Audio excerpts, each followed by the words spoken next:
저도 한때 한 번은 감사주의를 앞에 놔두고 제가 100일을 일기를 쓴 적이 있어요. 그래서 감사주일 100일 전부터 일기에다가 하루에 새로운 거 10가지씩 감사할 것들을 이렇게 기록해 봤어요. 참 사람이 이상한 게 이렇게 불만 불평하기 시작하면 끊임 없는데요. 또 감사를 생각해 보니까 매일 새로운 걸 10개씩 써도 끝이 없더라고요. 그래서 100일을 1000가지를 한번 써본 적이 있습니다. 여러분들 삶 속에도 그런 감사가 충만하기를 주님의 이름으로 축원드립니다. 우리가 이 세상을 살아가는 데 있어서 다양한 모습으로 살아가죠. 어떤 사람은 사업을 하고요, 또 어떤 사람은 연구를 하고요, 또 노동을 하고요, 다양한 방법으로, 또 어떤 분들은 예술가로. 그러나 모두 다 원하는 것이 하나 있는데 우리는 어떤 성공을 위해서 열심히 이제 살아갑니다. 오늘날 근대에 있어서 성공이라는 단어가 너무나도 우리에게 익숙하고요, 우리 모두 성공하기를 원합니다. 근데 어느 날 제가 성경을 이렇게 펴서 가만히 보니까 성경에는 성공이라는 단어가 있을까 한번 생각해 봤습니다. 그래서 여러분들 성경에 성공이라는 단어가 있을까요, 없을까요?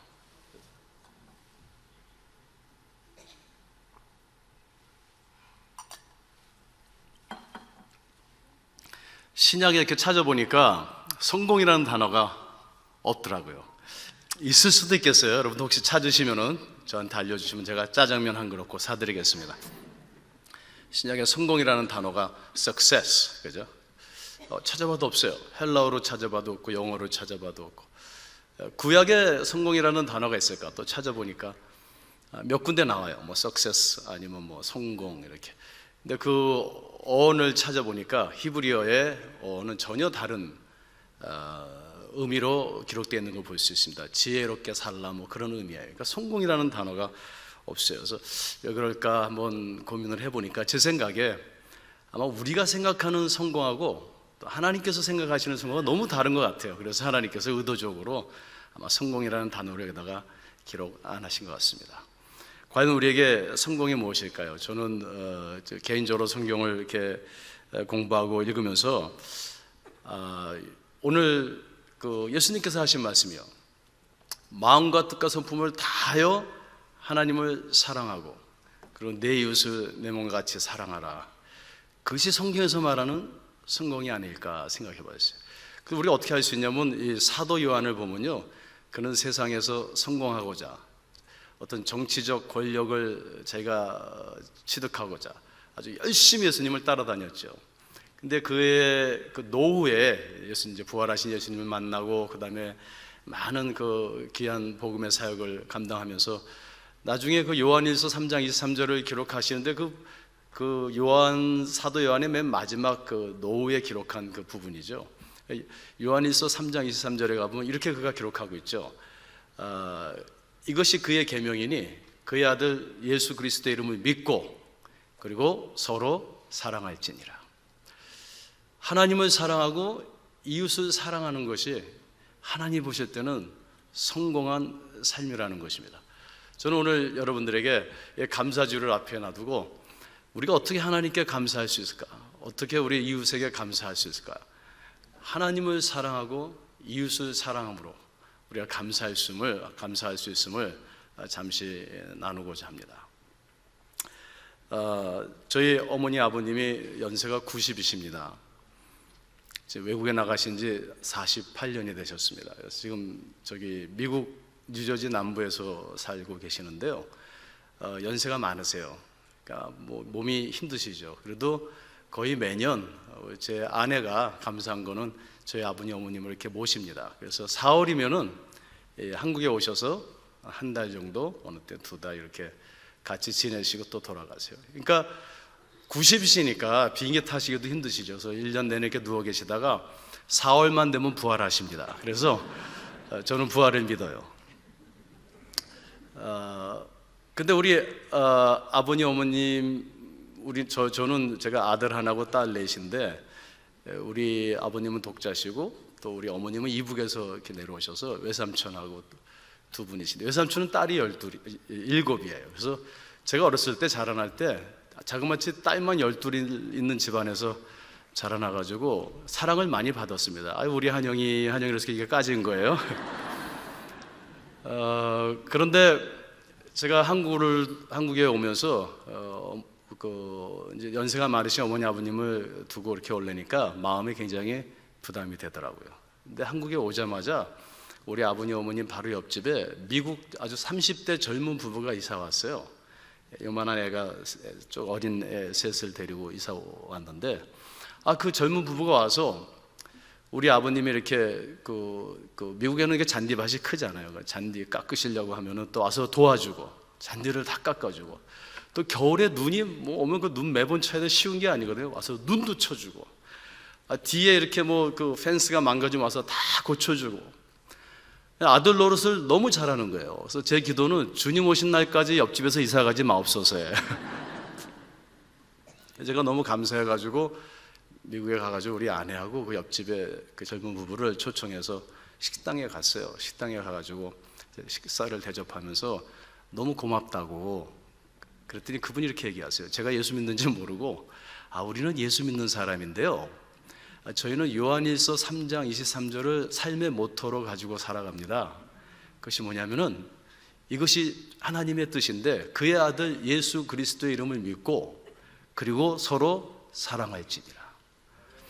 그래서 어디 이사 가면은 옆집에 좀 사랑할 사람이 없나 자기에게 그거를 본대요. 그래서 바로 보니까 옆집에 그 동양인 어른들이 살고 계시니까 와서 그냥 도왔을 뿐이라고. 얼마나 마음에 깊이 저를 양심을 찔렀는지 몰라요. 나는 이게 신학자고 목사고 그런데 정말 이 젊은이들을 따라갈 수 없구나. 그때 제 마음속 깊이 정말 사랑하면서 살아야 되겠구나. 하나님을 사랑하고 이웃을 사랑하는 것, 그것이 인생에서 성공한 것이고 그것이 하나님이 보실 때 가장 아름다운 것이구나. 그리고 사랑에 관심을 갖게 되었어요. 자, 오늘 우리는 하나님께서 우리를 어떻게 사랑하셨는가를 좀 우리가 같이 이야기를 나누고요. 그리고 하나님께서 우리를 사랑하신 방법으로 우리도 좀 이렇게 사랑해봤으면, 또 모방해봤으면, 하나님을 닮아갔으면, 그런 의미에서 게리 체프먼이라는 그 저자가 하나님께서 우리를 사랑하신 5가지 방법을 이야기한 게 있어요. 그래서 그것을 여러분들과 함께 잠깐 나누고자 합니다. 여러분들, 우리는 사랑을 너무 쉽게 생각해요. 그런데 사랑이 얼마만큼 강력할 것인가 한번 생각해 볼 필요가 있어요. 얼마나 능력 있고 그것이 얼마나 위대한 것인가를, 얼마나 초월적인 것인가를 한번 생각해 볼 필요가 있습니다. 제가 학창 시절에 제가 아는 어떤 형이 계셨는데 좀 성격이 굉장히 무섭고 좀 급하셨어요. 그래가지고 누가 이렇게 와서 뭐라 그러면요, 주먹을 벽에다가 탁 찍고요, 뼈가 나올 때까지 이렇게 긁어야죠. 그래서 이렇게 뼈를 딱 보여주면은 싸워보지도 못하고 등치 큰 사람도 그냥 쓰러져요. 그래서 제가 생각해 봤어요. 저 형은 결혼을 하면 안 되겠다. 저는 이제 누님이 셋이고 여동생이 하나니까 저 집에 시집 갔다가는 큰일 나겠다. 제가 그렇게 생각했어요. 이제 수년이 지났는데 제가 하루는 길을 가는데 그 형이 저기서 걸어오는 거예요. 무서워서 피하려고 그러는데 한영아! 이러고 먼저 뛰어오세요. 근데 결혼을 하셨대요. 그래서 제가 인사를 드리고 형 안녕하세요. 결혼하셨다면서 어떻게 지내세요? 옛날에 눈빛이 막 반짝반짝 했는데 눈빛이 온유해지셨어요. 얼굴도 이렇게 다 온유해지고요, 부드러워지셨어요. 그래서 제가 형 어떻게 잘 지내세요? 그랬더니 내 결혼했는데 말도 마 그러세요. 왜 그러세요? 내가 결혼해가지고 이렇게 말다툼하다 내가 주먹을 탁 이랬더니 내 아내가 부엌으로 확 뛰어들어가더니 식칼을 딱 갖고 나오더라고. 여러분들, 그러라는 거 아닙니다, 여러분들. 근데 주먹을 갖다 대면 뭐가 나올까요? 식칼이 나와요. 여러분들, 이 여자들 우습게 보지 마세요. 귀신 영화 보면 다 여자예요. 식칼을 갖다 대면 뭐가 나올까요? 총이 나오겠죠. 총을 갖다 대면요, 대포가 나오겠죠. 대포 갖다 대면요, 원자폭탄이 나오겠죠. 그죠? 여러분들, 근데 하나님께서 인류를 구원하시는데요, 우리는 하나님을 잘 알죠. 우주 만물을 창조하시고 전지전능하시고 정말 그 초월적인 하나님께서 우리를 구원하시는데 슈퍼맨으로 오신 게 아니고요, 총을 갖고 오신 것도 아니고요, 대포를 가지고 원자폭탄을 갖고 오신 것도 아니고 사랑을 가지고 오셨다는 겁니다. 하나님은 저와 여러분들을 십자가에서 사랑으로 구원하셨어요. 그 사랑의 능력이 얼마나 크길래 성경은 하나님은 사랑이시다 그래요. 그 사랑은 하나님의 고유한 속성이다 이렇게 얘기합니다. 그리고 그 하나님께서는 그 사랑을 통해서 저와 여러분들을, 저의 죄를 용서하시고 우리를 구원하시고 우리를 축복하신다는 것입니다. 그러니까 하나님께서 우리를 어떻게 사랑하셨을까? 5가지 방법으로 사랑하셨어요. 오늘 저녁 우리가 그 5가지 방법을 한번 이야기를 나누면서 우리도 이렇게 5가지 방법으로 하나님을 사랑하고 이웃을 사랑하게 되기를 바랍니다. 첫 번째는 하나님께서 우리를 말씀으로 사랑하셨어요. 말씀으로 사랑하셨어요. 요한복음 1장에 보니까 태초에 말씀이 계시니라. 하나님께서는 우주 만물도요 말씀으로 창조하셨어요. 말에는 엄청난 능력이 그 안에 함축되어 있어요. 여러분, 우리 어르신들이 이런 얘기하죠. 말이 뭐가 된다고요? 씨가 된다. 아, 예쁘다 예쁘다 그러면요 이상하게 예뻐져요. 이 바보야 그러면 어떻게 돼요? 바보가 돼요. 여러분들, 우리 이 세상의 모든 이 지금 많은 문제들을 우리가 안고 있죠. 정치적인, 경제적인, 사회적인. 근데 그 모든 문제를 우리가 잘 분석해보면 관계에 관한 것들이죠. 관계적인 문제에 끝내는 하나님과 우리와 이웃과 환경과의 그 관계의 문제인데요, 그 관계의 문제를 만드는 게 뭐냐면요, 보면 꼭 말이에요. 작은 말 하나가 가정을 깨고 공동체를 깨고 국가를 깨고 사회를 깨고. 그러니까 사탄이 제일 노리는 게 뭐냐면 바로 말이에요. 말을 타락시켜요. 성경에 보면 말이라는 것은 굉장히 거룩한 것이에요. 구약에 보면은 아버지가 아들에게 축복을 하면은 그 축복이 그대로 성취돼요. 자식에게 저주를 하면 그 저주가 그대로 성취돼요. 정말 말이 씨가 돼요. 요새 우리 젊은이들, 이렇게 중고등학생들 보면요 너무 욕을 잘해요. 저는 그게 사탄이 하는 짓이라고 봐요. 욕이 이 문장의 접속사가 돼버렸어요. 얼마나 욕을 많이 하는지. 그리고 우리는 비평하고 불평을 끊임없이 하죠. 여러분들 그 민수기를 잘 읽어보시면요, 광야에서 이스라엘이 가나안으로 들어가지 못하고 1세대가 광야에서 다 죽게 되는데요, 그 이유는 한마디로 얘기하자면 불평했기 때문에 항상 부정적인 말을 했어요. 항상 불평했어요. 우리가 이 불평이 너무 익숙해져 가지고, 또 거짓말이 너무 익숙해져서, 그리고 비판하는 게 너무 익숙해져 가지고, 저주하는 게 너무 익숙해져 가지고요, 그게 얼마나 큰 죄인지를 모르는데 민수기에 보면은 그것이 제일 궁극적인 문제였어요. 본질적인 문제였어요. 우리가 공기를 매일 마시니까 이게 뭐 공기가 얼마나 중요한 건지를 모르는 것처럼 우리가 너무 익숙해진 것이죠. 뭐 누구를 뭐 죽이는 건 죄다, 간음하는 건 죄다. 근데 사실 이 말이라는 게 제일 무서운 것이죠. 저도 가만히 보면은 일어날 때부터 불평해요. 아이고 허리야, 죽겠다 이러면서 일어나요. 여러분들, 하나님께서는 우리를 어떻게 사랑하셨을까? 하나님께서는 말씀으로 우주 만물을 사랑하시고요, 그리고 말씀으로 우리를 사랑하셨어요. 말씀으로 우리를 위로하시고요, 말씀으로 우리를 세워주시고요, 말씀으로 우리를 축복해 주시고요. 그래서 저는 이 성경을 하나님의 love letter, 하나님의 사랑의 편지입니다 이렇게 말하고 싶어요. 여러분들, 우리가 사랑을 어떻게 할까요? 먼저 말로 해야 돼요. 말로, 그죠? 우리 한번 연습을 해보죠. 우리 옆에 있는 분들에게 사랑합니다, 주님의 이름으로 사랑합니다 이렇게 한번 축복해 볼까요?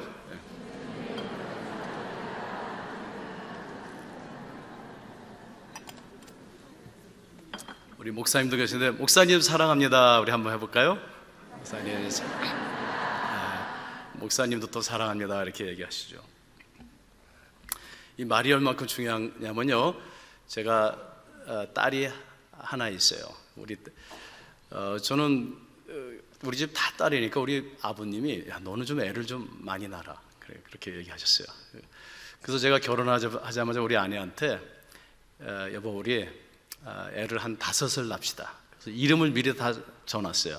한나, 둘나, 셋나, 막나, 그만나 이렇게 해가지고 근데 한나만 낳고 그 다음에 임신이 안 돼서 제가 이제 불행하게도 저는 많은 복을 받았는데 자식 복은 딸 하나예요, 딸.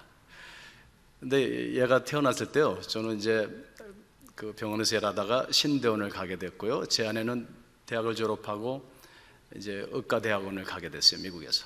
그러니까 아내가 새벽같이 공부하러 나갑니다. 저도 신대원 가서 공부해야죠. 밤에 아르바이트 해야죠. 또 이 이민교회에서는 뭐 북치고 장구치고 다 해야죠, 교회에서. 너무 바쁜 거예요. 정신이 없어요. 그래서 우리 애를 자주 우리 할머니 댁에 이렇게 맡겨서 할머니께서 양쪽 할머니가 많이 이렇게 키워주셨어요. 근데 제 할머니요, 제 어머니 아니고 할머니가 살아계셨대요. 다 90이 가까우신 분인데 애를 봐주시는 거예요. 제가 주말 가서 데려오는 거죠. 근데 이 애가 할머니하고 자라니까 미국에는 집들이 이렇게 뜯음 여기저기 이렇게 있고 사람들이 길에 안 다니잖아요. 그러니까 할머니께서 한국 비데오를 이렇게 사극을 갖다 놓으시고 그걸 하루 종일 우리 딸하고 보시는 거예요. 그래가지고 우리 애가 일주일 내내 그걸 보는 거예요. 제가 주말에 우리 딸을 데리러 가면요, 인사를 아빠 성응이 망극하옵나이다 이렇게. 그래서 미국에서 태어났는데 영어는 한마디도 못하고 그냥 그 사극 수준의 2조 시대 한국어를 이렇게 구사하는 거예요. 유치원에 갔는데요, 1년을 지나고 초등학교 1학년을 올라가야 되는데 선생님한테 연락이 왔어요. 유치원 선생님이 집에 저를 불렀어요, 부모를. 제가 가니까 선생님이 그래요. 당신 딸이 좀 이렇게 좀 어려운 문제들이 있다고. 깜짝 놀랐어요. 뭐냐 그랬더니 미국에서 태어났는데 첫째 영어를 못한다고. 근데 그 동네는 백인들만 있어가지고 얘가 거기 학교에 가서 어떤 중국 아이가 있었는데 중국 아이하고만 노는 거예요. 같은 동양인이니까. 그리고 왕따를 당해가지고 저쪽 가서 혼자 이렇게 있고요. 그럼 말을 못하니까 얘가 너무 스트레스를 많이 받은 거예요. 주눅이 든 거죠. 어린아이가. 이제 트라우마가 생긴 거예요. 그래서 수학을 잘 못하는 거예요, 1 더하기. 그래서 선생님이 그래요. 얘가 지금 수학을 못하고 그리고 이제 사회성도 참 어렵고 영어도 못하고 문제가 심각하다고 이렇게 얘기를 하는 거예요. 가슴이 철렁했어요. 아니 그 딸 하나인데, 하나님이 주신 딸 하나, 귀한 딸인데. 그리고 저는요, 수학을 죄송하지만 제가 다른 것보다 수학을 잘했어요. 고등학교 때 대학교 1학년 수학도 다 하고 제 아내는 그 학원에서 수학을 가르쳤어요. 그러니까 우리 애는 수학 잘할 줄 알았죠. 근데 얘는 더하기도 못하는 거예요. 그래가지고 제 아내하고 고민하다가 얘를 초등학교 1학년에 올리면은 그렇지 않아도 키도 작고 동양아이고 그런데 얘가 스트레스를 더 많이 받겠다 그래가지고요, 저의 딸이 그래봐도 유치원 때부터 재수했어요. 그래서 유치원을 한 번 더 다니게 했어요. 늦게 학교를 이제 1학년 들어갔어요. 1학년, 2학년, 3학년 되는데 공부를 잘했을까요? 못했을까요? 예, 당연히 못했죠. 그죠? 공부를 열심히는 하는데요. 4학년이 됐어요. 4학년이 되면 이제 점수를 줘요. A, B, C, D 이렇게 점수를 주는데 제가 고민이 됐어요. 얘가 얼마나 스트레스를 받을까. 그래서 이제 우리 딸을 데려다가 너는 왜 이렇게 엄마 아빠는 공부를 잘했는데 너는 왜 이렇게 공부를 못하냐. 속에서 여기까지 나왔는데 그걸 꾹 참고 한나야, 이제 선생님 너한테 점수를 줄 건데 A, B, C, D 이렇게 점수를 줄 거야.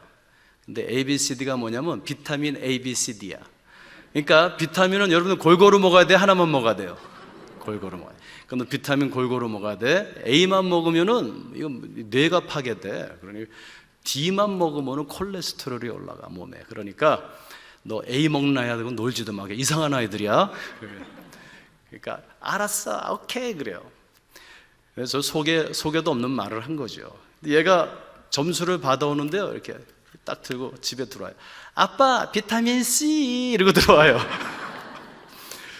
그럼 제가 너무 속상한 거예요. 이거를 때릴 수도 없고 뭐라고 할까? 근데 어느 날 이렇게 리포트 카드를 가지고 이러고 들어와요. 제가 알죠, 왜 그렇게 들어오는지. 수학을 F를 맞은 거예요. 그러니까 자기가 아무리 생각해봐도 비타민 F는 없잖아요, 그죠? A, B, C, D는 있는데 이러고 들어와요. 제가 얼마나 속상한지요. 야, 어떻게 내 딸 하나가 어떻게 초등학교에서도 F를 맞고 이렇게 공부를 못할까? 그냥 야, 이 바보야, 너 어디서 주워 왔냐? 이렇게 말하고 싶어요. 입으로 막 저주하고 싶어요. 뭐 저주는 아니지만 얼마나 화가 나요. 근데 그때도 하나님께서 지혜를 주셨어요. 제가 지금 생각해보면 기적이에요. 제가 우리 딸을 탁 껴안고, 한나야, 나는 네가 너무 자랑스러워. 사실 그 전에 제가 우리 애하고 약속을 했어요. 이렇게 얘기했어요. 한나야, 너는 예수님을 믿는 사람이지? 그러니까 아빠한테 두 가지만 약속해. 너 비타민 A, B, C, D 골고루 먹어도 돼. 그죠? 근데 최선을 다할 것, 열심히 할 것. 그죠?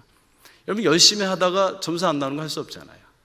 두 번째는 정직해야 되니까 컨닝하지 말 것.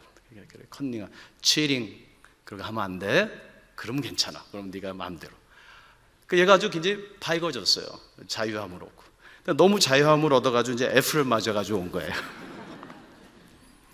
그래서 이걸 어떻게 할까 그러다가 한 대 정말 때리고 싶었어요. 그런데 우리 애를 딱 안아주고 제가, 한나야, 난 네가 너무 자랑스러워. 그러니까 얘가 깜짝 놀라가지고 이렇게 쳐다봐요. Why? 왜요? 그래요. 너 정말 컨닝 안 하는구나. 네가 컨닝을 했다면은 D는 맞았을 텐데 F 맞은 거 보니까 컨닝 안 했네. 그러니까 얘가요 박수를 탁 치면서, 아빠 어떤 친구들은 막 컨닝하고 그러거든. 나는 컨닝 한 번도 안 했어. 아빠 F가 뭔지 알아? 판타스틱이야. 제가 속으로, 그래 판타스틱이다.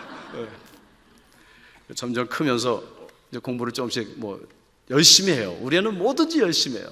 점수는 안 나와도 열심히 해요. 참 신기한 아이예요. 지금도 공부 못하는데 밤을 새서 공부해요. 열심히 하는 거예요. 고등학교가 됐어요. 고등학교 됐는데 2학년 때 중요한 거예요. 2학년 이제 요새 우리 수능 오늘 캔슬됐지만 우리 여기 수능 보는 학생들도 있고 부모님 계시니까 제가 이 이야기를 좀 길게 하는 거예요. 우리 애가, 아빠 나 이제 대학 가는데 열심히 공부해야죠. 내가 한번 수학에 도전해 볼게 아빠. 그러고서 이제 수학 공부를 하는 거예요. 얘가 제일 못하는 게 수학이에요. 지금 우리 애가 수학 잘할까요 못할까요? 지금도 끊임없이 못하고 있어요. 우리 애는 아주 일관성 있는 아이예요. 그래가지고 열심히 밤을 새가지고 수학을 공부하는 거예요. 그래가지고 2학년 때 점수가 잘 나와야지 그걸로 이제 대학을 가는 거예요. 미국에는 3학년보다. 그래가지고 도전을 했는데요, 걔 생애 두 번째로 F가 나온 거예요. 70점을 맞아도 69점을 맞아 1점 차이로 F가 나왔어요. 애가 좌절을 하는데요, 항상 밝던 아이가 좌절을 해가지고 이불을 뒤집어 쓰고요, 방에서 안 나오는 거예요. 자기 생각에 나는 아무리 열심히 해도 안 돼. 나는 아무리 열심히 해도 안 돼.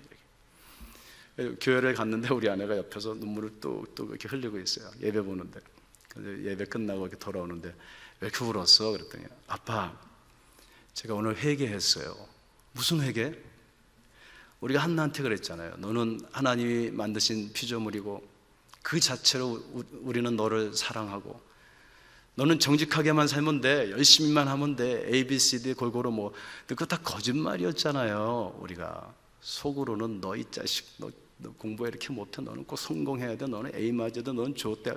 우리가 입으로만 그랬잖아요. 하나님한테 거짓말하고 살았잖아요. 제가 가만히 생각해, 저도 거짓말한 거예요. 얼마나 마음이 아픈지요. 제가 집으로 가서 우리 애가 이불 뒤집을 수 있는 걸 강제로 끌어냈어요. 싫다는 걸 막 데리고 식당에 갔어요. 가서 앉았어요.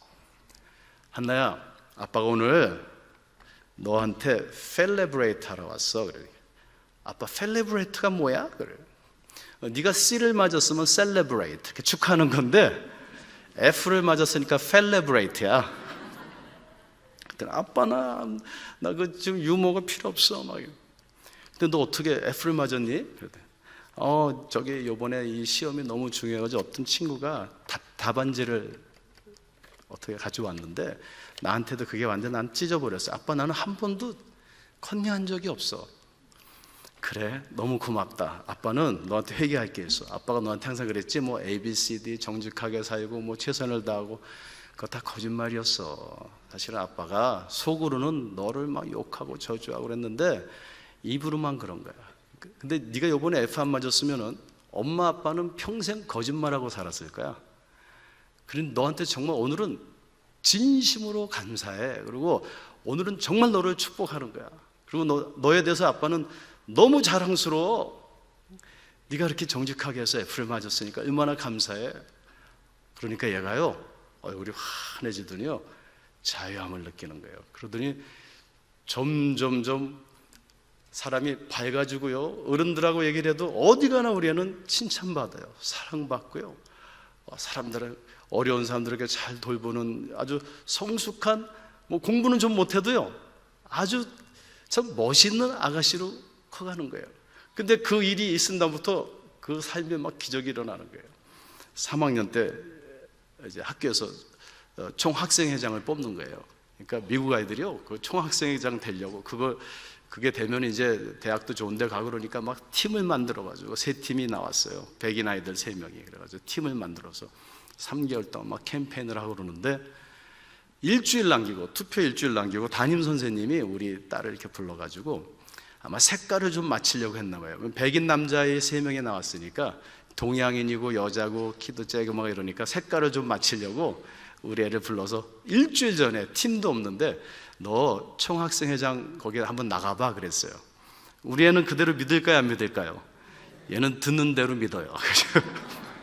집에 와가지고 아빠 일주일 남았는데 우리 선생님이 나보러 총학생회장 나가보래요. 그래? 야, 이 바보야, 그건 거짓말이야. 나가면 안 돼. 이거 너 그냥 색깔 맞추는 거야. 이렇게도 얘기할 수 있죠? 저는 전혀 그렇게 얘기 안 했어요. 그래? 그럼 나가. 그래가지고 제가 A4 용지에다가 우리 애 사진을 이렇게 3장 붙여가지고 같이 학교에 가서 포스터 딱 3장 붙이고요, 캠페인도 안 했어요. 이제 일주일이 지났어요. 이제 앞에 나와서 그 뭐 수백 명의 선생님들, 교장 선생님들 다 직원도 이제 나와 있고요, 앉아 있고 한 팀씩 나와서 이제 자기 스피치를 하는 거예요. 연설을 하는데 대단하죠. 3팀 다 지나갔어요. 이제 우리 딸 차례가 됐어요. 키도 쬐그마니까 자꾸 투피스를 사달라고 그러더라고요. 투피스를 딱 입고 높은 하이힐을 신고 이렇게 올라가더니 이렇게 웃더니 이렇게 쳐다보더니 Can you please stand up? 그래요. 여러분들 죄송하지만 다 일어나세요 그랬어요. 그러니까 갑자기 왜 일어나라 그러고 교장 선생님도 일어나고 다 일어났어요. 이렇게 웃더니 Can you please sit down? 그랬어요. 이제 앉으세요. 그러니까 다 앉았어요. 딱 하는 말이에요. 여러분들 지도자의 자리가 얼마나 중요한지 아세요? 제가 쓰라 그러니까 다 쓰셨죠? 앉으라니까 다 앉으셨죠? 뭔지도 모르고. 지도자라는 그 자리 자체가 이렇게 중요하네요? 이러고 시작했어요. 나중에 투표를 했는데요, 75%를 받았어요. 그리고 대학에 가는데요, 공부를 해서 시험을 봤어요. 영어를 잘하고 문장을 잘 써요. 근데 수학은 맨 밑에. 자기가 엄마 학교 간 그 학교에다가 지원서를 내겠대. 제가 속으로 너는 안 돼, 이 바보야. 너는 그 점수가, 거기는 다 100점 만점 플러스 있는 아이들만 지원해도 100대 1이야. 너는 안 돼. 입이 여기까지 나왔어요. 그 현실이니까요. 근데 저는 어떻게 했을까요? 그래, 네가 한번 놓아봐. 그럼 너는 여태까지 네 머리로 산 게 아니라 하나님께서 인도하신 거니까. 얘가 거기다가 그 점수를 가지고 아마 그렇게 용기 있는 아이가 어디서 용기가 있든 아니면 바보든 하여튼, 근데 에세이를 썼어요. 그 학교에다가 지원서 에세이를 썼는데 제목이 뭐냐면요, Celebration. 아까 제가 Celebrate 한다고 그랬죠. 그리고 지금 여러분들에게 이야기한 이야기를 다 쓴 거예요. 다 써서. 저는 어렸을 때 열심히 공부하지만 수학이 안 됐고요, 지금도 열심히 하지만 수학이 잘 안 돼요. 그렇지만 저는 최선을 다해요. 그렇지만 우리 엄마 아빠는 항상 나한테 야단을 치신 게 아니라 될 거라고, 정직하게 살면 된다고, 최선을 다하면 된다고 그렇게 말씀하셨어요. 그래서 만약에 당신 학교에서 나를 뽑아주시면은 나도 더 열심히 공부해서 이 세상에서 정직하고 열심히 살아도 성공 못하는 사람들에게 제가 가서 셀레브레이트 해주는 그런 사람이 되고 싶어요. 그랬어요. 합격했을까요? 못했을까요? 예, 합격했어요. 합격장에요. 저는 바라지도 않았어요. 당연히 점수가 안 되니까. 합격장에 누가 이렇게 펜으로 썼어요. 너의 에세이를 너무 사랑한다. 우리가 이렇게 썼어요. 지금은 장학금을 받아가지고 지금 미국의 법학대학원을 다니고 있는데요. 졸업할 때 10명 탑으로 졸업을 했어요. 얼마나 공부를 잘했네. 근데 지금 법학대학원 가서 공부 잘할까요? 못할까요? 계속 못하지요. 근데 열심히 할까 안 할까요? 하루에 2시간만 자고 막 밤을 새죠. 점수는 안 나오죠. 그래도 열심히 해요. 여러분들 계속 기도해 주시기 바랍니다. 여러분들 말이라는 게요, 이렇게 중요해요. 사실 부부가요, 서로 사랑할 수 있는 것, 다른 최고의 돈이 안 드는 거예요. 돈이 안 드는 건데 돈보다 더 위력이 있는 것이 바로 언어예요. 위로하고 축복하고 세워주고 용서하고 치유하는 언어요. 축복하는 언어요. 용기를 돋우어주는 언어요. 하나님께서는 바로 그 말씀으로 저와 여러분들을 사랑하신 겁니다. 우리도 그 언어로 하나님을 사랑하고 그 언어로 이웃을 내 몸처럼 사랑할 수 있는 저 여러분들이 되기를 주님의 이름으로 축원드립니다. 두 번째로는요, 하나님께서는 우리를 어떻게 사랑하셨냐면은 서비스, 봉사하심으로, 섬기심으로 우리를 사랑하셨어요. 빌립보서 보면 예수님께서는 하나님과 동등하신 분이신데 자신을 비워 종의 모습을 입고 우리에게 오셨다 그랬어요. 또 예수님께서 세상에 오셔서 항상 하신 말씀이 있어요. 내가 섬기러 온 것이 아니라 나는 뭐요? 섬기러 왔노라 그랬어요. 여러분들 이사야서 42장부터 66장 쭉 보면은 주전 7세기에 이사야 선지자에게 하나님께서 앞으로 초림하실 메시아를 보여주시죠. 근데 그 메시아의 모습이요, 그 이스라엘을 구원할 그 메시아, 이사야가 생각할 때는 엄청난 능력의 메시아가 눈에 보였어야죠. 근데 이사야가 본 그 인자의 모습, 어떤 모습이었냐면은 히브리어로 에베드, 종의 모습이었어요. 종의 모습. 그러니까 그 에베드, 헬라에서는 디아코노스라고 그러죠. 우리가 집사라고 번역을 하죠. 우리 한국말로 신약의 집사. 이게 섬기는 자라는 것이죠. 섬기는 자. 여러분들, 우리 어떻게 보면 여러분들 교회 왜 오시나요? 어떤 사람은 교회 올 때 목적이 있어요. 누가 나한테 인사 하나 안 하나 그 체크하러 오시는 분이 있어요. 우리는 이미 하나님의 사랑을 다 받은 사람들이죠. 그래서 하나님은 우리에게 어떤 능력을 주셨냐면은 섬기는 사랑의 능력을 이미 우리에게 부어주셨어요. 사탄이 그것을 인식하지 못하게 하죠. 여러분들, 섬김 받는 게 행복할까요? 섬기는 게 행복할까요? 정말요? 우리가 막 돈 벌고 권력을 막 그 왜 그럴까요? 섬김 받으려고 하는 거죠. 대접 받으려고. 근데 여러분들, 이 기독교가 다른 건요, 예수를 믿는 게 다른 건 우리는 섬김을 받으려고 부름받은 삶이라 섬기기 위하여 부름받은, 섬김 받기를 포기할 때 우리는 자유로워져요. 죄송한지 한번 따라해 봅시다. 진리가 너희를 자유케 하리라. 제가 제일 좋아하는 용어예요. 저 말씀이에요. 하나님 말씀 중에. 우리가 언제 그럼 자유로워질까요? 섬김 받기를 포기할 때. 사실 포기할 것도 없어요. 우리는 원래 하나님의 사랑하는 종으로 부름받은 사람이에요. 그래서 우리가 섬길 때 기쁨이 있고요, 섬길 때 하나님의 축복이 있고요, 섬길 때 나눔이 있고요, 섬길 때 행복이 있고요. 그냥 나만을 이렇게 내 방 안에서 내 편한 그 보금자리만을 위해서. 제가 학교 다닐 때 우리 교회사를 가르치셨던 톰 테일러라는 교수님이 계셨어요. 나이가 그때 많으셨는데 항상 그런 말씀하셨어요. 우리 미국이 이렇게 사람들이 외로워지고 마약하고 전부 다 불행해진 게 언제부터냐면 1950년대부터다 그러세요. 그래서 저는 그 1950년대가 뭔가 그랬더니 그때 에어컨을 처음으로 에어컨이라는 게 나왔는데, 전에는 이렇게 여름이면 문을 다 열어놓고 더워가지고 옆집에 가서 음식도 좀 얻어먹고 또 가서 음식도 갖다 주고 이러면서 살았는데, 에어컨이라는 게 나오니까 사람들이 다 문을 닫고 에어컨 틀고 자기 집 안에서 혼자 시원하게 이렇게 지내다가 이렇게 우리가 외로워졌다고 그러시더라고요. 그러면서 그 섬김의 기쁨. 저는 우리 아내하고 이렇게 결혼해가지고 애를 낳는데 아내가 학교를 다녔잖아요. 그러니까 새벽같이 이제 공부하러 가는 거예요. 본인도 얼마나 힘들어요.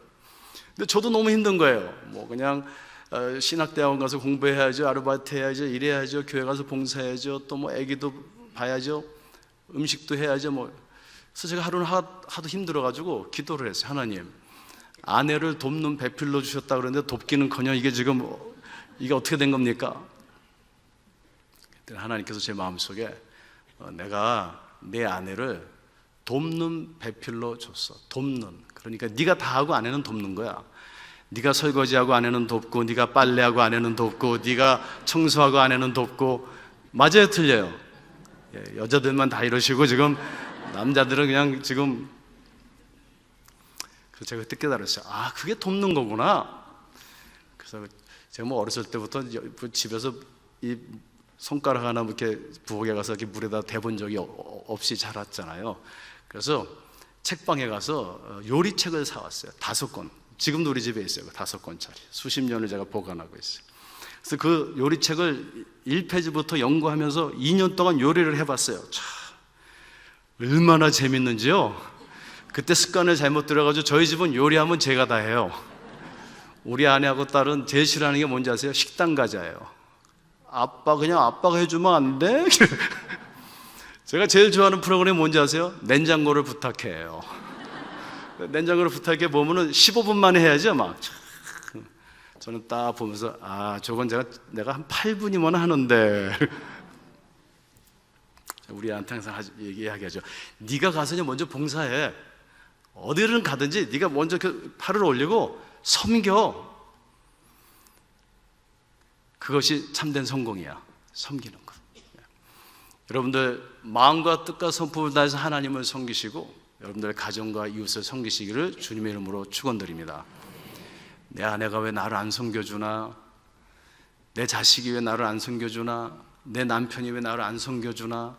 매일 그냥 한에 맺혀서 사시는 분들 있죠. 자유함을 가지십시오. 우리 예수 그리스도를 믿는다는 것은 섬긴다는 것을 의미합니다. 섬김의 자유함이 있으시기를 주님의 이름으로 축원드립니다. 세 번째는요, 시간이에요. 사랑은요, 시간을 나누는 것이에요. 우리가 고든 웬함이라는 학자가 구약을 연구하면서 특별히 오경의 이야기를 한 문구로 이렇게 요약을 했어요. 오경은 하나님께서 우리와 함께 계시는 이야기다 그랬어요. 하나님께서 우리와 함께 계시는 이야기다. 하나님께서는 우리를 어떻게 사랑하시냐면은 우리와 시간을 공유하십니다. 우리와 시간을 함께 하십니다. 우리 함께 하시는 거예요. 근데요, 이 함께 한다라는 게 쉬운 게 아니에요. 그죠? 항상 좋을 수는 없잖아요. 여러분들, 내가 사랑하는 사람을 옆에 앉혀놓고 부산까지 걸어가면 몇 시간 만에 걸어갈 수 있을까요? 정말 사랑하는 사람하고 걸어가면 10분이면 돼요. 그렇죠? 10분. 그런데요, 정말 내가 미워하는 사람을 옆에 놔두고선 이 방에서 저 방 가는데 몇 시간 걸릴까요? 100시간도 더 걸려요. 그런 느낌이에요. 그러니까 여러분들 시간을 같이 보낸다라는 것은 사실 좋을 때도 있지만요, 나쁠 때도 있어요. 근데 사랑은요, 싫으나 좋으나 어려울 때나 기쁠 때나 환경이 좋을 때나 나쁠 때나 그 시간을 같이 보내주는 것이 사랑이라는 것이에요. 하나님은 우리를 얼마만큼 사랑하실까요? 하나님께서 시내산에 임하시고 성막에 임하시고 말씀이 육신이 되어 우리 가운데 거하시고, 그리고 그것도 모자르셔서 지금은 내 몸이 성령의 전인 줄을 알지 못하느냐. 성령님께서 우리와 함께 24시간 같이 하시는 거예요. 우리가 누구를 사랑한다면요, 하나님을 사랑한다면 우리가 기도의 시간, 큐티의 시간, 말씀의 시간, 하나님을 묵상하는 시간, 하나님께서 우리와 함께 하시는 것처럼, 그리고 우리가 우리 부모와 형제와 이웃을 사랑한다면요, 시간을 나눠야 돼요. 우리는 굉장히 바쁜 세월을 살고 있죠. 우리 한국처럼 바쁜 사회도 없을 거예요. 그럼에도 불구하고 사랑은 그 시간을 나눠야 되는 것이죠. 근데 여러분들, 시간을 나누는 데는 하나의 원리가 있어요. 그게 뭐냐면요, 오래 참는 것이에요. 인내하는 것이에요. 인내하지 아니하면은 우리와 사랑하는 사람과 함께 할 수 없어요. 성경에 보니까 예수님께서 십자가에서 참으셨다 그랬어요. 그 십자가를 참으셨다. 우리를 사랑하시게 참으신 거예요. 참으심으로 우리와 함께 하실 수 있으셨던 것이에요. 여러분들, 사랑하는 사람하고 언제나 좋은 건 아니잖아요. 그죠? 아내 남편이 항상 좋은가요? 부모 자식이 항상 좋은가요? 여러분들, 교인들이 항상 이렇게 서로 좋은가요? 그렇지 않죠. 인내해야 돼요. 그래서 고린도전서 13장에 보면 제일 먼저 사랑의 그 특성이 나오는데, 사랑은 오래 참고, 나머지를 보면 다 오래 참는 것과 관련이 된 것이에요. 그러니까 사랑의 제일 특성이 뭐냐면요, 시간을 같이 하는데 거기서는 인내해야 돼요. 오래 참아야 돼요. 제가 저는 구약으로 박사과정을 했는데요, 공부를 하러 갈 때 우리 스승께서 닥터 덤바라는 분이신데, 그분이 저한테 이렇게 떠날 때 권면을 해주셨어요. 한영아, 네가 똑똑하면 석사까지 할 것이고 인내하면은 박사까지 할 거야. 꼭 기억해. 그러세요. 똑똑하면 어디까지 할 수 있어요? 석사까지. 인내하면요, 박사까지. 그래서 가서 논문을 막 공부하고 그러는데요, 막 7개월을 막 연구해서 5페이지 써가지고 정말 열심히 해가지고 교수님 갖다 주면은 서양 사람들은요 굉장히 차가워요. 이렇게 딱 보고서 이게 뭐냐고 옆에 탁 이렇게 던져버려요. 그럼 좌절이 돼가지고요 당장 그만두고 싶어요. 제 같이 공부하던 친구들 중에서는 아주 똑똑한 친구들이 그만둔 사람도 있어요. 근데 저는 그때마다 우리 스승 생각이 났어요. 그분께서 말씀하신 거, 똑똑하면 뭐요? 석사예요. 인내하면 박사. 그래가지고 또 인내하고 써서 내면 또 빠꾸 맞고, 제 기억에 한 7번도 더 빠꾸 맞았을 거예요. 그래가지고 3년, 4년, 5년 그 캠퍼스에서 아침에 일어나서 저녁까지 공부하는 거예요. 4년, 5년, 6년째 됐어요. 그냥 참고 있으니까요 우리 교수님이 불안해 하시는 거예요. 본인이. 이제 제가 급한 게 아니라 우리 교수님이 불안해하세요. 이 외국 학생이 와가지고 공부하고 있는데 이거 돌려보낼 수도 없고, 그래가지고 할 수 없이 저한테 박사학위를 주신 거예요. 여러분들, 박사학위라는 게요 뭐 다 알아서 받는 게 아니에요. 인내하면 받는 게 박사학위예요. 여러분들, 인내하십시오. 언제까지 인내해야 될까요? 주님 오시는 그날까지요. 새하늘과 새 땅이 이곳에 임하는 그날까지. 사랑은요 시간을 같이 하는 것이고요, 그러기 위해 우리는 인내해야 돼요. 우리의 신앙의 아주 중요한 요소예요. 그죠? 네 번째로요, 교감이 있어야 돼요. 교감. 그죠? 사랑은 교감이에요. 이거는 아내와 남편의 어떤 성적인 교감을 이야기하기도 해요. 또 어떤 물리적인 또 스킨십을 의미하기도 해요. 우리 아이들을 키울 때요, 자꾸만 이렇게 따뜻하게 안아주면요 애가 정서적으로 굉장히 안전해진다 그래요. 그래서 우리는 좀 이렇게 안아줄 필요가 있어요. 제가 아는 어떤 목사님께서는 그 목회를 하시다가 굉장히 상처를 많이 입으셨어요. 그래가지고 사모님하고 목회를 그만두시려고 다 이렇게 포기를 하셨다가 다시 용기를 내셔가지고 어디 가서 다시 이제 목회를 하셨어요. 근데 그 교회가 엄청나게 크게 부흥을 했어요. 그래서 제가 목사님한테서 물어봤어요. 목사님, 그 목회의 비결이 뭐예요? 이민교회인데요. 다른 게 아니고요, 제가 그 새로운 목회지에 가서 정말 우리 성도들을 사랑하는 마음으로 이 안에다가 콜세트, 허리띠를 세게 메고, 허리가 아프시니까 딱 메고, 예배 끝나면은 저 바깥에 저 문에서 나가시는 분들을 손을 그냥 잡아주는 게 아니라 마음을 꽉 전해서 꽉 눌려서 속으로 정말 사랑합니다, 힘내십시오, 이렇게 그 마음을 이렇게 손을 잡아줬대요. 근데 그것으로 그 교회가 부흥됐대요. 참 신기하죠? 뭔가 이 마음이 전해진 거예요, 이 교감에서. 이라크 전쟁 때요, 부시 대통령이 갑자기 이라크의 전쟁이 9.11 사태 나고 전쟁이 나니까 군목이 필요한데 군목이 모자르는 거예요. 당장 4,000명이 필요한데. 그래가지고 각 교회마다 정부에서, 국방부에서 편지를 보내가지고 젊은 목사들을 좀 보내달라, 군목으로. 그리고 우리 이민교회, 한국교회에도 다 편지가 온 거예요. 그래서 우리 한국교회에서 이때다 우리가 미 국방부에 우리 한국 좀 2세들이나 1.5세 군목으로 보내자 그러는데 거기 누가 갔냐면요, 영어를 한마디도 못하는 우리 한국 젊은 목사님이 군목으로 간 거예요. 그냥 불려간 거예요. 여러분들 군목이 영어를 못하면 될까요, 안 될까요? 근데 그 목사님이 와서 너무 사역을 잘 하시는 거예요. 그 군목으로 가셔가지고. 그래서 제가 한번 초청했어요, 저희 교회. 저도 원래 미 8군에서 군목으로 좀 제가 섬겼어요. 그러니까 제가 잘 알죠. 그래서 아니 어떻게 영어를 못 하시는데 이렇게 그 군목을 이렇게 잘 하시냐 그랬더니요, 자기가 거기도 논산훈련소 같은 데가 있거든요, 미국. 거기 딱 가가지고 그 훈련생들이 막 땀 흘리고 힘들 때 딱 간대요. 가가지고 자기 옛날 생각을 했대요. 한국에서 군대 생활할 때 힘들었다. 그래서 딱 가가지고 힘든 쉬고 있는 군인들한테 가서 손을 딱 잡고 I don't speak English. 나는 영어를 못해. But can I pray for you? 그렇지만 내가 너한테 기도해줘도 될까? 그럼 다 기도해달라고 그러는데요. 기도하라.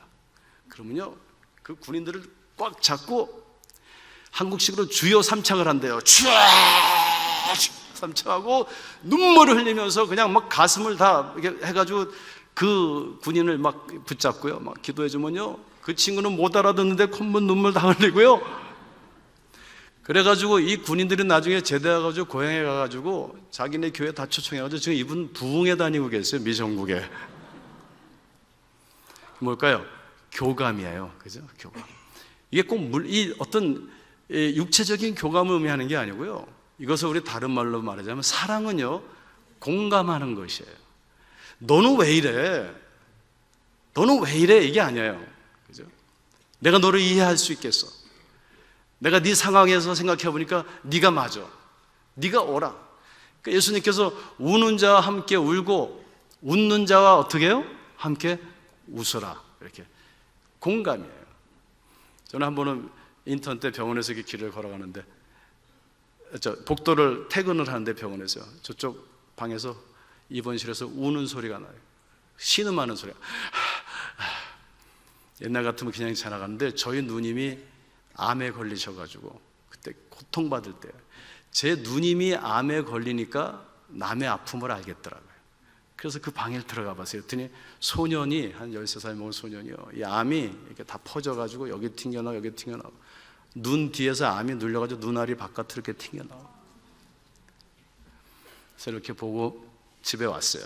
잠을 잘 냈는데 옛날 같으면 자죠. 의사가 뭐 매일 보는 게 환자인데. 근데 잠이 안 와요. 왜 그럴까요?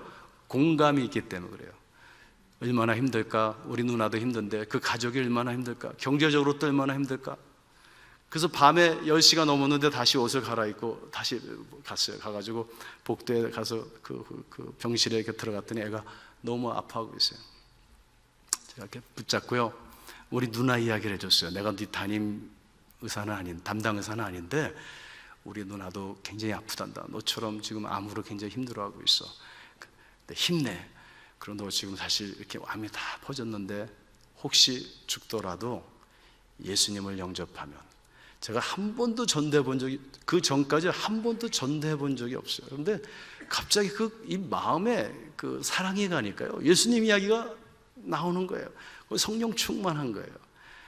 예수님을 믿으면은, 네가 영접하면은 네가 천국에 가서 이 몸이 새로운 몸으로 부활할 거야. 예수님 영접할래요? 그랬더니 영접하겠대. 저 깜짝 놀랐어요. 그래, 그럼 내가 미안하지만 기도해도 될까? 기도해달래요. 손을 잡고 기도하는데요, 이 사랑이 다 이렇게 들어가는 거예요. 다 들어오고 나가고 다 기도해줬어요. 그 아픈 얼굴이요, 환해졌어요. 저도 이렇게 마음이 이렇게 기쁘더라고요. 그래서 신나서 집에 돌아왔어요. 새벽같이 일어나서 이렇게 병실에 가니까 비어 있어요. 간호한테 물어봤더니 3시에 죽었대요. 사랑하는 여러분들, 사랑이 뭘까요? 사랑 뭐 퍼주고 뭐 갖다 도와주고 그것도 사랑이겠죠. 근데 사랑은요, 제일 중요한 건 공감이에요. 예수님께서 연민을 느끼사 그랬잖아요. 그 마음의 아픔을 느끼는 거예요. 저도 우리 아내하고 이렇게 말다툼하고 싸울 때 보면요, 항상 제가 문제예요. 제 아내의 마음을 제가 충분히 공감하지 못하는 것이에요. 지금도 고쳐가고 있어요. 여러분, 우리 서로 이해해주고 서로 공감해주고 그러한 사랑이 여러분들의 있기를 주님의 이름으로 축원드립니다. 시간이 너무 많이 갔죠. 마지막으로 사랑의 다섯 번째는요, 선물이에요. 뇌물이 아니고 선물이에요. 우리는 이 사랑을요 선물로 표현할 수 있어요. 선물로. 제일 큰 선물이 무엇일까요? 요한복음 3장 16절에 보니까 하나님이 세상을 이처럼 사랑하사 무슨 선물을 주셨어요?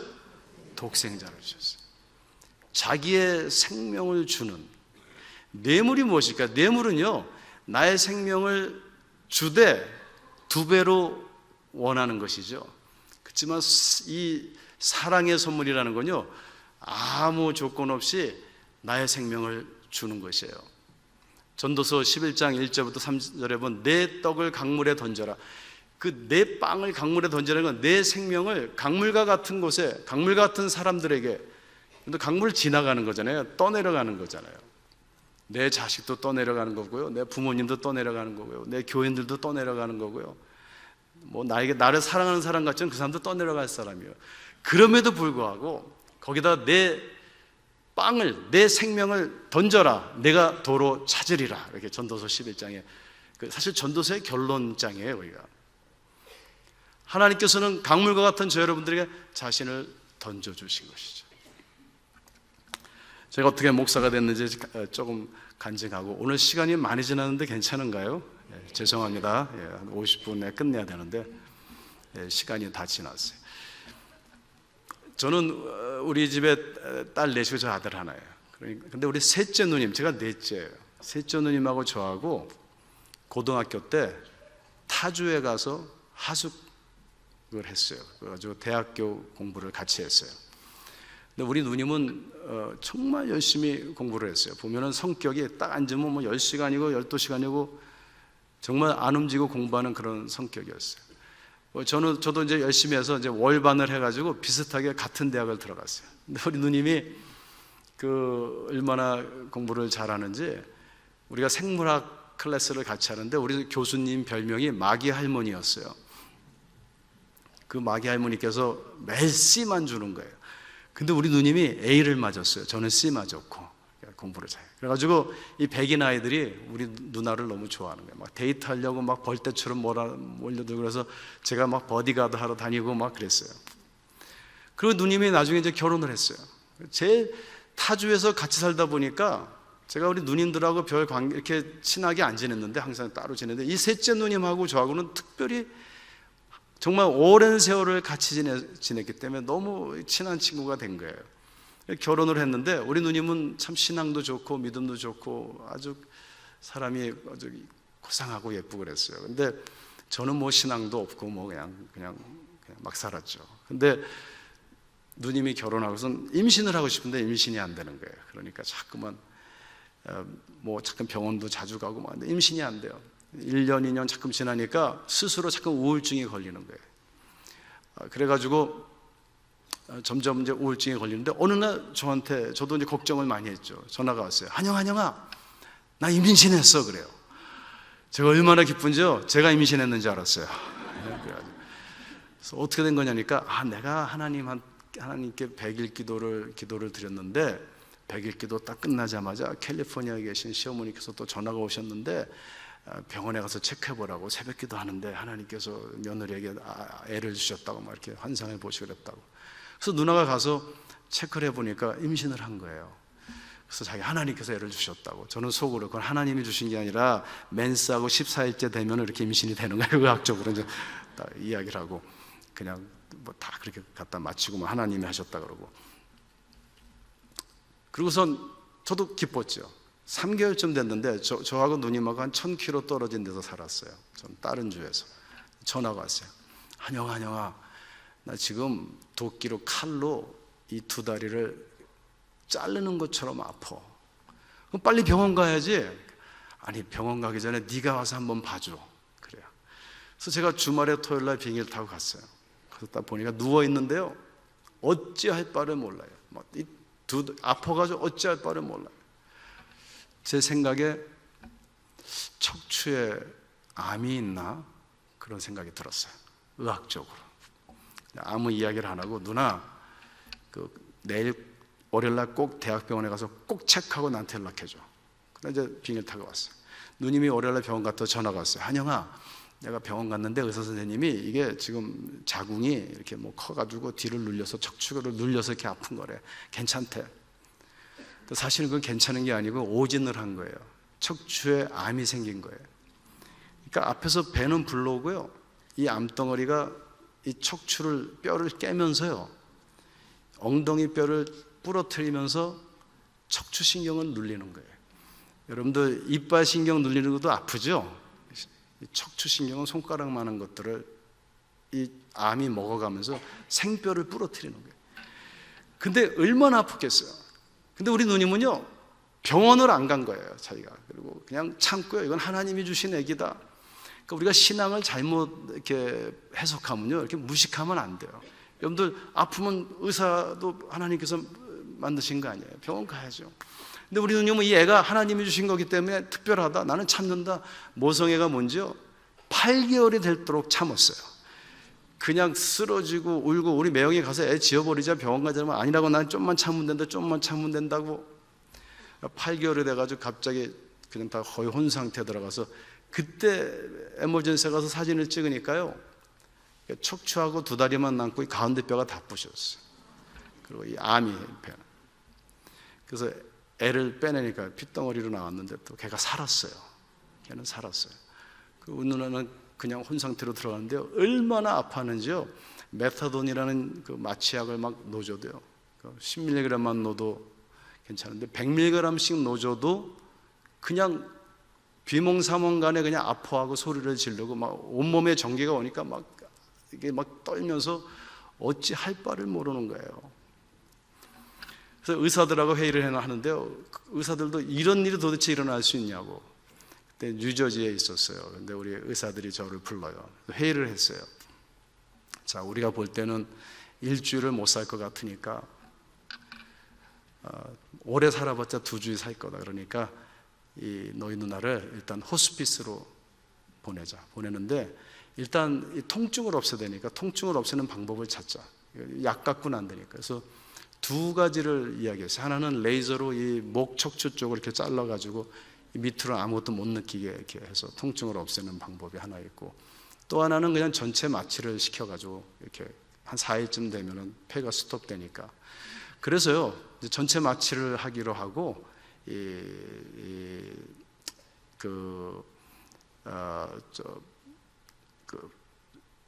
우리 아버님께서 이제 다 미리 이제 산소도 준비하시고 다 준비하셨어요. 장례식을 치르기로. 목사님께 연락도 하고 다 이렇게.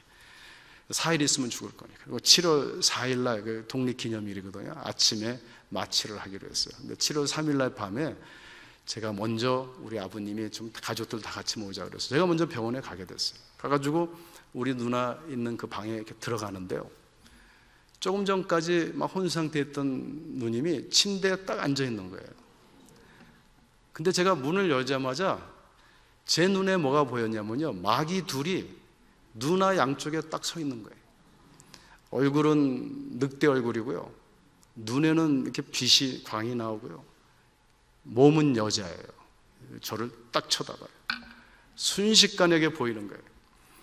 근데 우리 누나가 저를 이렇게 보더니요, 손가락을 이렇게 하더니, 야 한영아, 나 너를 증오해. 나 오늘 지옥 간다!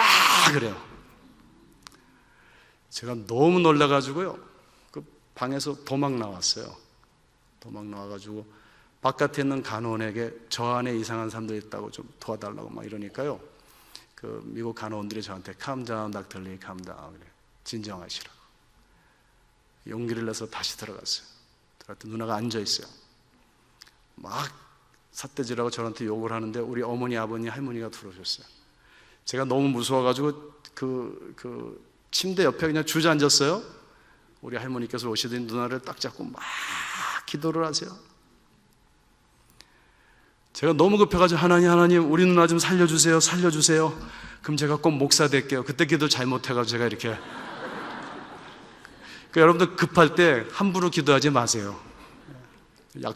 그런 약속하지 말라는데 막 그렇게 기도하죠. 저도 모르게 막 너무 힘드네. 너무 무서워서. 좀 있으니까 누나가 샬라샬라 뭐 막 이래요. 그리고선 조용해져요. 그리고 좀 눈을 이렇게 떠요. 그래서 이제 일어났어요. 우리 아버님이 누나를 잡고, 그 환경은 저만 봤거든요. 우리 부모님도 못 보시고. 그러니까 우리 아버님이 야, 너 이제 이렇게 오늘 내일 아침 마취하고 이렇게 한단다 그랬더니 우리 누님이 웃으면서 아버지 걱정하지 마세요. 우리 천국에 가서 만나요. 이러고 그냥 눈을 감는 거예요. 새벽이 됐어요. 마취사가 오고 간호원들이 와서 이제 수술실로 들어가는 거예요. 마취하러. 우리는 장례식도 다 준비해 놓고, 그랬더니 우리 아버님이 제 손을 잡고 한영아, 네가 따라 들어가서 누나 마지막으로 손을 잡고 기도 좀 해주렴. 아버지 수술실에 이렇게 가족들이 막 들어갈 수 없는 거예요. 너 의사인데 좀 들어가. 내 아버지 마지막 소원이라고 좀 이야기해. 우시면서 얘기하시는 거예요. 그래서 할 수 없이 제가 마취사가 왔길래 우리 아버님이 이래 하니까 그 마취사가 미국 사람이 같이 들어와서 같이 하자고. 그래서 그 마취사하고 저하고 간호원들하고 들어갔어요. 우리 누님 이제 들어와가지고 제가 우리 마스크 다 쓰고 주사 놓고 가스를 뿌리려고 하는데요, 코에다가. 저희 누님이, 저는 제가 이렇게 보고 있잖아요. 눈을 딱 뜨시는 거예요. 그래서 제가 누나 그랬더니 배고파 그래요. 그러니까 옆에 미국 의사가 What is she saying? 뭐라 그러냐. She's saying she's hungry. 배고프다 그런다 그랬더니 야, 배고프다는 사람을 마취를 하면 어떡해. 우리 오늘 좀 이거 캔슬하고 일단 좀 더 의논하고 내일 하든지 이렇게 하자. 이래가지고 나와가지고 27년을 산 거예요.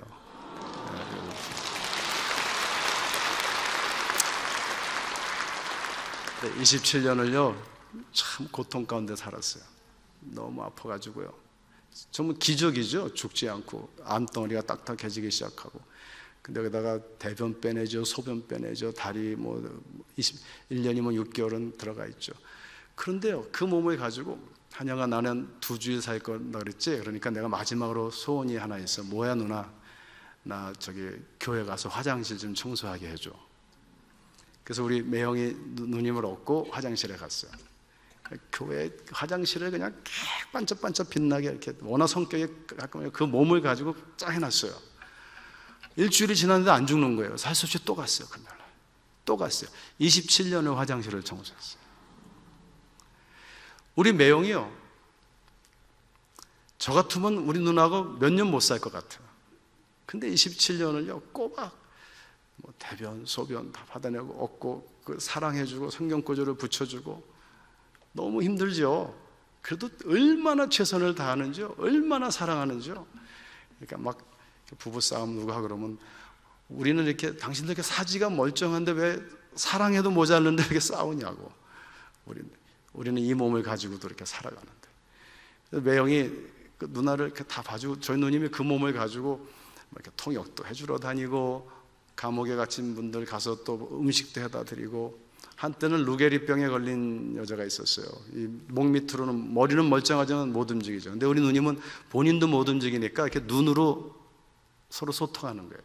한 번 이렇게 이야기를 하는데 그 루게리 환자가 나 임신했어요 그러더래요.